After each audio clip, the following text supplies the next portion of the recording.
E aí pessoal, tudo bem com vocês? Vamos falar hoje sobre a questão do enlouquecimento. Porque existem fronteiras e é na fronteira que a gente pode se perder. A questão perder que eu digo enquanto classificação. Como sabermos se uma pessoa de fato enlouqueceu? Porque há situações em que parece que a pessoa enlouqueceu, mas a gente fica em dúvida. Nós, profissionais de saúde, da classificação dos transtornos, ficamos em dúvida. E o que fazer? O que seria diferencial? Eu gostaria que vocês assistissem um filme para poder entender melhor esse ponto, que se chama Reine Sobre Mim, com Adam Sandler. Adam Sandler é um ator que fez Hotel Ruanda. Eu já vou avisando aqui para vocês que talvez tenha spoiler, tá? Então, não quero ainda assistir o filme, então vai ter spoiler, então não assista agora esse vídeo aqui.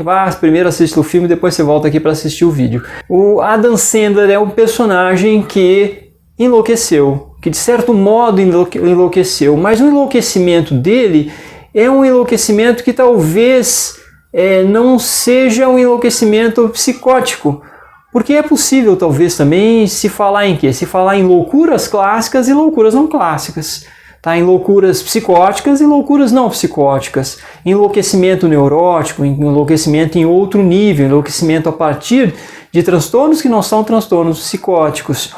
E no caso, o evento de enlouquecimento, de aparente enlouquecimento, que é algo que acaba confundindo muitos profissionais da saúde mental, é o transtorno dissociativo.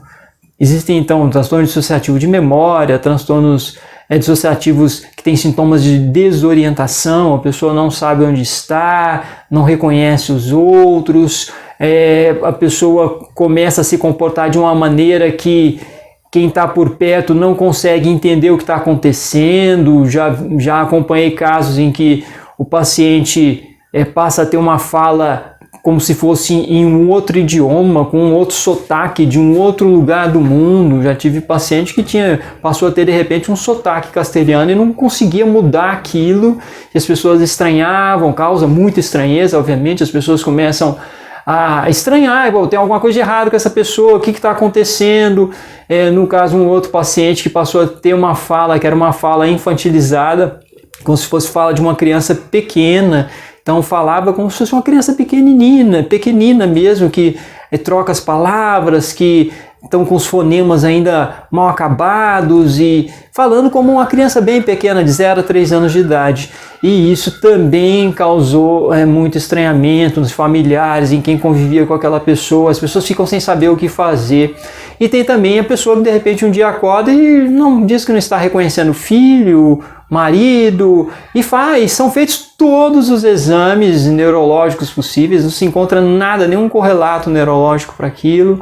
E há uma distinção entre essa situação de quem tem um transtorno dissociativo e que não está reconhecendo ninguém, que de repente se perdeu, que não sabe mais onde está. Há uma distinção entre isso e algo do enlouquecimento clássico, psicótico. E é isso que eu quero tocar com vocês. E o personagem desse filme, ele me passa um pouco isso, de que ele tem uma situação, um transtorno mais dissociativo e que é menos grave do que um transtorno psicótico, do que um enlouquecimento clássico. É menos grave, mas em muitas situações é muito sofrido também. Então, eu já acompanhei casos de transtorno dissociativo onde a própria pessoa que estava padecendo do transtorno dissociativo não estava aparentemente sofrendo muito, até havia algo aparentemente perverso ali, havia algo aparentemente de transtorno de personalidade, de narcisismo, de manipulação dos outros.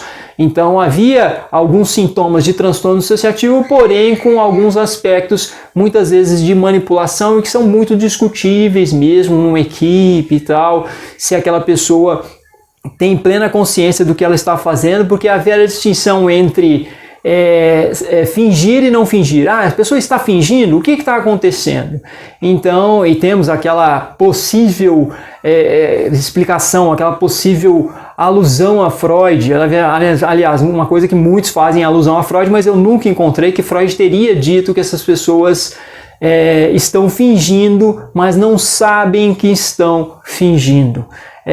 Se não sabe que está fingindo, não está fingindo. É bem lógico também, né? Mas é interessante, uma afirmação paradoxal dessa maneira, porque ela traz elementos de contato com o mundo, elementos cênicos na relação com o outro, porque existem elementos cênicos, elementos de extrapolação dos sinais, de se aparecer demais para o outro com alguns aspectos que fazem com que o outro de alguma forma seja seduzido, manipulado, atraído. Então existe toda também uma relação cênica entre os sujeitos, entre animais também e entre seres humanos.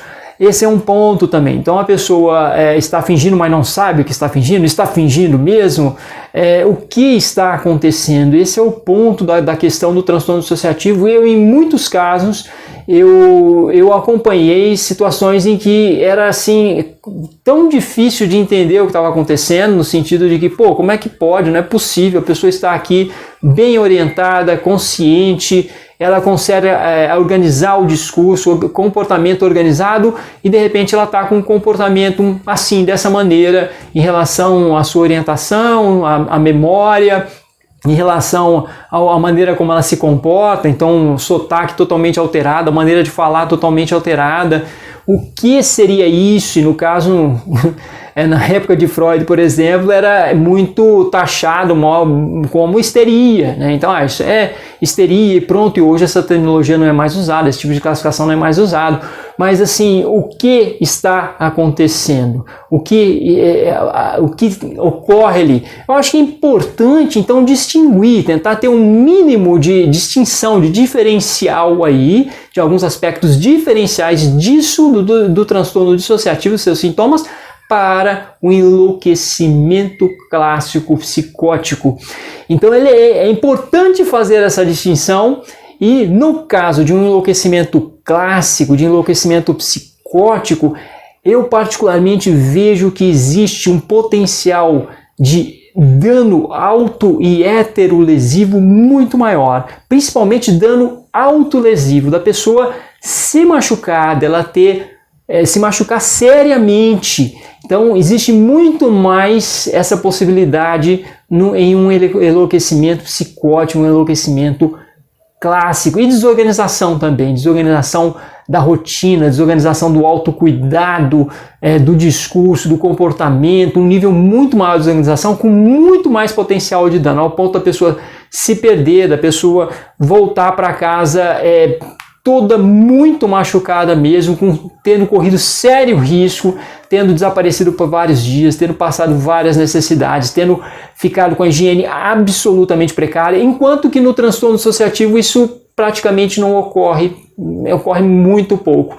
A aparência fica muito preservada, e aí é isso também que sempre se observava na questão da histeria, da neurose histérica. A aparência era sempre muito preservada, as pessoas ficavam bonitas, ficavam atraentes, continuavam de alguma forma atraindo outras com um comportamento organizado, com um discurso muitas vezes organizado, sem esse potencial de dano que é muito grande.